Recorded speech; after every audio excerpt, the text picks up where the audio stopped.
Haleluya, haleluya, haleluya. Puji Tuhan. Saudara, kita bersyukur jikalau sampai detik ini, sampai saat ini, Tuhan masih menjaga kita, Tuhan masih memelihara kita, Tuhan masih memberikan kita nafas kehidupan, Tuhan masih memberikan kita kekuatan, Tuhan masih memberikan kita kesempatan untuk kita dapat melayani Dia. Puji Tuhan. Saudaraku yang dikasih Tuhan, saya percaya karena kita sungguh berharga di mata Tuhan. You are precious in God's eyes. Anda begitu berharga di mata Tuhan. Saking berharganya saudara dan saya, Tuhan tidak pernah tinggalkan saudara berjalan sendirian. Tuhan tidak pernah membiarkan saudara sampai jatuh tergeletak. Tuhan tidak pernah membiarkan saudara hidup di dalam begitu banyak pergumulan-pergumulan. Namun Tuhan senantiasa menyertai kita. Tuhan tetap menopang hidup saudara. Seperti yang tertulis dalam Mazmur pasal 23. Tuhan adalah gembalaku, takkan kekurangan aku. Ia membaringkan aku di padang yang berumput hijau. Ia menyegarkan jiwaku. Wow, luar biasa saudara. Dia tidak mau saudara seperti domba yang tidak bergembala. Yang ia mau adalah saudara tetap melekat dengan Tuhan. Yang ia mau adalah saudara jangan takut. Yang ia mau adalah saudara tetap fokus kepada firman Tuhan. Yang ia mau adalah saudara membangun hubungan yang intim dengan Dia. Yang ia mau adalah saudara terus melekat dengan Tuhan. Saudaraku, teringat dengan satu statement yang dituliskan atau yang pernah disampaikan oleh seorang hamba Tuhan, seorang motivator hati Bapa yang bernama Edwin Louis Cole. Dia pernah mengatakan bahwa seorang pemenang bukan dia yang tidak pernah gagal, tetapi dia yang tidak pernah berhenti untuk mencoba. Sekali lagi, seorang pemenang bukan saya yang tidak pernah gagal, tetapi saya yang tidak pernah berhenti untuk mencoba. Wow, luar biasa. Di sini sangat jelas sekali dikatakan seorang pemenang, bukan dia yang tidak pernah gagal. Berarti saudara, untuk menjadi seorang pemenang, saudara harus mengikuti proses.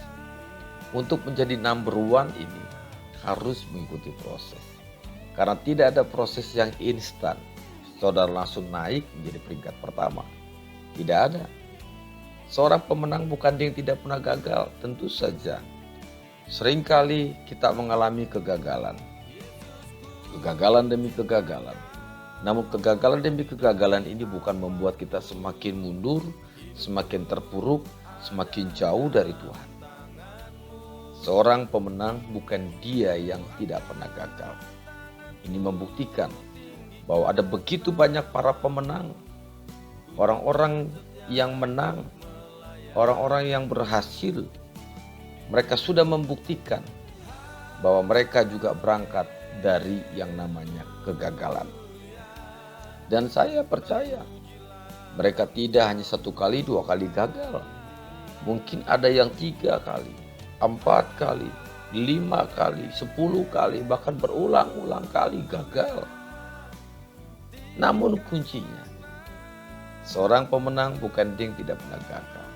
Kuncinya adalah tetapi dia yang tidak pernah berhenti untuk mencoba. Wow, haleluya. Tetapi dia yang tidak pernah berhenti untuk mencoba. Try it. Coba lagi. Thomas Alva Edison juga melakukan hal yang sama. Beberapa kali dia gagal di dalam menciptakan atau membuat sebuah karya lampu pijar. 1 kali, 2 kali, 5 kali, 999 kali gagal. 1000 kalinya dia berhasil. Dan apa yang dia buat, apa yang dia ciptakan atau karyanya, itu sangat membantu banyak orang. Membantu seluruh dunia ini. Dari orang yang tidak diperhitungkan, tetapi dia tidak pernah menyerah. Dia tidak pernah menyerah. Dia terus lakukan itu. Dia terus berkarya. Saudaraku yang dikasihi Tuhan, saya kembali merenungkan, who am I? Siapa saya? Kalau saya flashback ke belakang, 10-20 tahun yang lalu, sebelum saya mengambil komitmen keputusan menjadi seorang hamba Tuhan, saya juga pernah mengalami yang namanya kegagalan, jatuh bangun, terpuruk, susah, tidak ada yang peduli, saudara. Sangat sulit sekali. Tapi step by step, Tuhan memilih orang-orang untuk mendukung. Tuhan memilih orang-orang untuk boleh memuridkan orang yang rusak ini. Untuk dibengkeli, saudara. Untuk dibetulkan. Kalau Tuhan memakai orang lain, yang harus kita pikirkan adalah, kita mau atau tidak. Hidup saya rusak. Hidup saya kacau. Saya jatuh dalam dosa narkoba. Jatuh dalam hidup bebas. Jatuh dalam dosa miras. Pertikaian, pertengkaran. Masuk dalam satu gangster. Hidup kacau tanpa tujuan. Tidak memiliki arah dan tujuan yang jelas. Tetapi saya percaya, jikalau sampai detik ini saya masih ada, saya masih berdiri dengan kuat, bahkan saya masih dapat melayani Tuhan, sesungguhnya itu bukan karena saya hebat. Bukan karena saya hebat, saudara. Tetapi saya yakin dan percaya semua karena kemurahan Tuhan. Tuhan boleh pakai siapapun. Tuhan pakai siapapun. Tuhan pakai orang lain. Tuhan pakai keluarga kita. Tuhan pakai sahabat-sahabat kita. Untuk apa? Untuk kembali mengingatkan kita. Untuk kembali menegur kita. Untuk kembali memberikan motivasi kekuatan kepada kita. Untuk apa? Untuk kita jangan menyerah. Jangan pernah menyerah atau berputus asa. Mukjizat Tuhan ada. Wow. Bagi setiap orang yang percaya, saudara. Percayalah, saudara. Seorang pemenang, jikalau saudara ingin jadi seorang pemenang, jangan pernah takut hidup dalam proses. Dan jangan pernah tinggalkan proses itu. Terus hidupi proses itu. Sekalipun mungkin proses yang saudara alami itu sakit. Membuat saudara menangis. Membuat saudara menderita. Membuat saudara susah.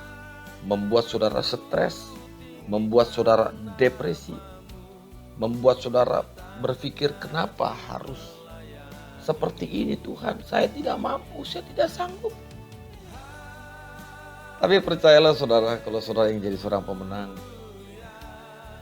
jikalau saudara ingin jadi seorang pemenang, sekali lagi, ikutlah proses Tuhan. Saudara mungkin pernah tahu seekor kupu-kupu. Saya pernah sampaikan ini di dalam setiap renungan-renungan saya. Metamorfosis atau metamorfosa.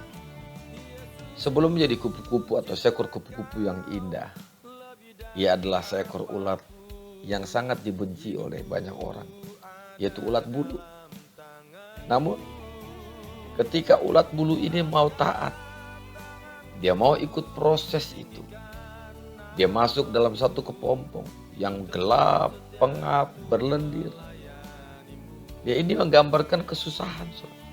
Ini menggambarkan penderitaan. Ini menggambarkan kesulitan yang ia hadapi, yang ia rasakan. Namun pada akhirnya, ketika ia sudah melewati proses demi proses, tahap demi tahap, ia taat, ia setia, saudara. Lalu keluarlah kupu-kupu yang indah, yang sedap dipandang mata. Kalau kita lihat pertamanya rusak, jelek, bahkan saudara Mungkin saja saudara pernah mengalami hal yang sama seperti saya. Orang mengatakan sampah masyarakat tidak berguna, tidak berarti apa-apa. Tetapi tidak di mata Tuhan. No, engkau berharga di mata Tuhan.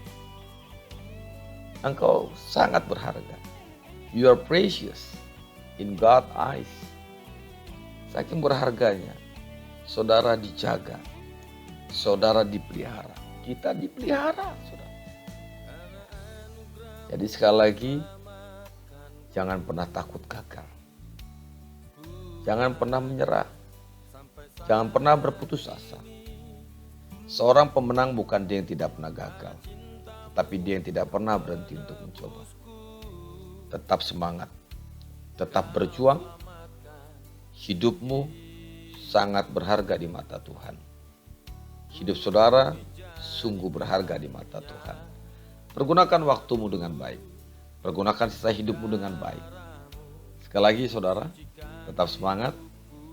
Masih ada Yesus, masih ada harapan. Masih ada Yesus, masih ada jawaban. Tetap semangat, percaya kepada Yesus Kristus. Tuhan Yesus memberkati. Soli Deo Gloria. Shalom.